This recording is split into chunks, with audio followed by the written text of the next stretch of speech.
Hello everyone, welcome or welcome back to Reading with Opinions. My name is Emmy, like the award, and today we are going to be doing the Booktube Newbie Tag. This is going to be my third video on the channel, so I'm a little bit late to the game, but better late than never. I do apologize if there's any air conditioner background noise. I live in Arizona, and so there is absolutely no way in hell I'm going to be turning it off. Okie dokie. First question is, why did you start the channel? I started this channel because I wanted to. I think there were multiple reasons. First of all, I've been watching booktube videos for quite a long time, and I've always thought that they would be really fun to make. I really enjoy watching them in my spare time, and I was like, I could do that. That sounds fun. The second reason is that I've always enjoyed video editing. I am in a creative field, but it exercises a creative part of my brain that is not involved in work. So yeah, I started this channel to have fun in multiple ways. Obviously, I also love reading, otherwise I wouldn't have made a booktube channel, but it's really the combination of the genres. It's the combination of reading, of editing, and just getting to be silly and have a cool, fun new hobby. Second question is, what are some fun and unique things that you can bring to booktube? Dude, I don't know. Obviously, I would say my personality. There are so many channels at this point, like I feel like it's difficult for anyone to bring anything unique to booktube. I wouldn't necessarily say that the books that I read are necessarily unique. I do read a lot of fantasy, I read a lot of romance, though I tend to read more historical romance than contemporary romance, so that's definitely not unique. But I think that I talk about it in a fun way. I think everyone has a unique style, whether that be personality or editing, and I hope to show my personal style in both of those aspects. So there's that. Also, this is unique. I don't think I've seen anyone do this. I really want to do a series where I read all the books that I was supposed to read in AP English. Honestly, it's mostly to feel better about myself for not reading every book that I was supposed to read for that class. But that's something that I'm looking forward to, and I think will be really fun. I'm not super into the classics at the moment, so I think that'll be an adventure, and Heart of Darkness is on there, and I am terrified. So yeah, hopefully I'll be making that in the future. Stay tuned, I guess. What are you most excited for about this new channel? What am I most excited for? I kind of touched on this already, but I think that what I'm most excited about is getting to be creative in a way that does not relate to my main field. It's weird when your job is making art, and it's still fun. Obviously, I still love it, but it doesn't feel like a creative pursuit some of the time because it is work. So I'm excited to stretch that part of my brain in a different aspect. Why do you love reading? The escapism from daily life.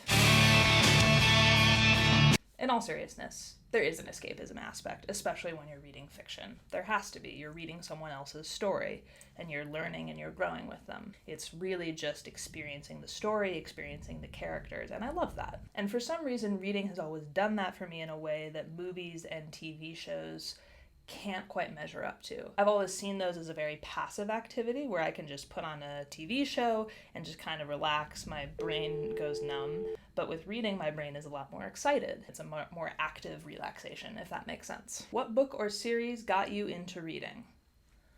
I mean, I'm a millennial, so Harry Potter, obviously, like, geez. However, I would also say the Melendi Quartet by Elizabeth Enright. Those books are fantastic. It's about a family who's growing up pre-World War II and also during World War II, but it's more of a backdrop than anything else. Like, I wouldn't call them war stories. The series is about 4 children, and you get to see the story from all their different perspectives. There's Mona, the oldest, who ends up becoming an actress and is very dramatic. There's Rush, who's a pianist and kind of impulsive. Randy, or Miranda, who's an artist and dancer. And Oliver, who's the youngest and is really into trains and trucks and cars and also really likes food. And you get to read the story from all of their different perspectives, and I love those books so much. I used to read them constantly. I have copies at my parents' house. I still read them when I'm home. I definitely feel like the best stories, the ones that really stick with you, are like coming home in their own way themselves. Also, I'm a huge fan of rereading books. My favorites I read over and over and over and over again, and I love them so much. Next question. What questions would you ask your favorite booktubers? How'd you get those followers though, you know what I'm saying? I think the question that I would be most curious to ask booktubers, especially the more popular ones that I follow, like Jack Edwards, with Cindy, Daniel Green, is do they still have that same joy for reading now that it's their full-time career? For me, reading is like a break. And I think one of the reasons I was hesitant to start this is because I didn't want reading to ever feel like work. And I'm curious if reading feels like work to them.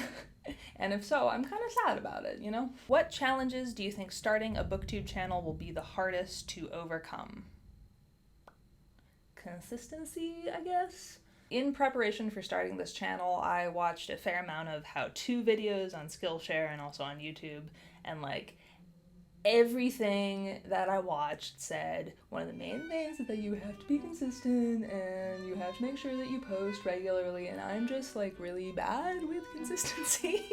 Right now I'm trying to do one video a week, which is pretty doable. The first videos took a long time for me to edit, especially the first one. I was using Final Cut Pro, still am, and I made a lot of mistakes, but I am trying currently to get out one video a week, which is doable for me right now.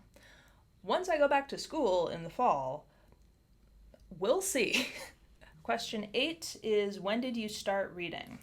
Here's a funny story. So growing up, I have an older brother, and he started reading super, super young, like around the age of 2. And that's because my mom would read to him multiple books many times per day, and he just was able to read super fast. However, when she had me, I did not start reading when I was 2. And my mom has told me that she literally thought this. Well, I guess not every child is as smart as every other child that you have. But then they took me to the eye doctor and they found out that I was legally blind. Suck it, Mom. Obviously, I didn't learn to read as young as my brother did, but at some point between the ages of 3 and 4, I picked it up myself.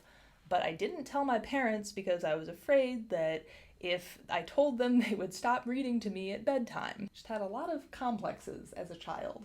I don't know why I thought that, because my brother was older than me and they still read him stories at bedtime, so like, what the fuck? Anyways, I didn't tell my parents. My mom went to my first parent-teacher conference in kindergarten, and the teacher said that I read well. And my mom said, no, she doesn't. And the teacher said, well, she read me this entire book yesterday.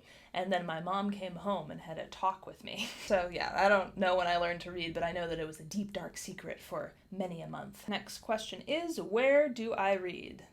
I read anywhere I want to read. I mostly read on the couch or in bed. I'm not a huge audiobook person, so I always have the physical book. I don't think I've ever read an audiobook, actually. It's just not my thing. Couch or bed, sitting like this, destroying my back. It's great. Next is, what kind of books do you like to read? As I said already, I read a lot of fantasy. I read some historical romance, and then there's some other stuff mixed in there. I don't often read literary fiction, but when I do, I love it. Like, one of my favorite books that I've read in recent years was Little Fires Everywhere by Celeste Ning, and like, I think about that book constantly. So I think if I read more of just pure fiction, I would really enjoy it, but I always gravitate towards fantasy, which is also fine. Probably my least read genre is any sort of nonfiction. It's just, I wouldn't even say that it's not my thing, it's that I always take so much longer to get through nonfiction books. I'm not really sure why that is. I go super fast through fiction, like The Way of Kings by Brandon Sanderson. The first time I read that in like 2 days. Granted, I did literally nothing else except for eat and sleep, but still. On the other hand, I've been reading this book, The Nature Fix by Florence Williams. It's under 300 pages, but I've been working on it for like a week, and it's just slower. I'm not sure why. So I read less of these, I think just because I like getting through a lot of material, and these slow me down. And the last question that I have is, what does your book collection look like? Well, if you want to see that, maybe you should check out my last video and where I give you a tour of my bookshelf. Maybe do that. I don't know. Guess you'll have to go see. Well, my camera's running out of battery, so I guess we're gonna call it right there. Thanks for watching, and I will see you next time. Subscribe if you want. Bye.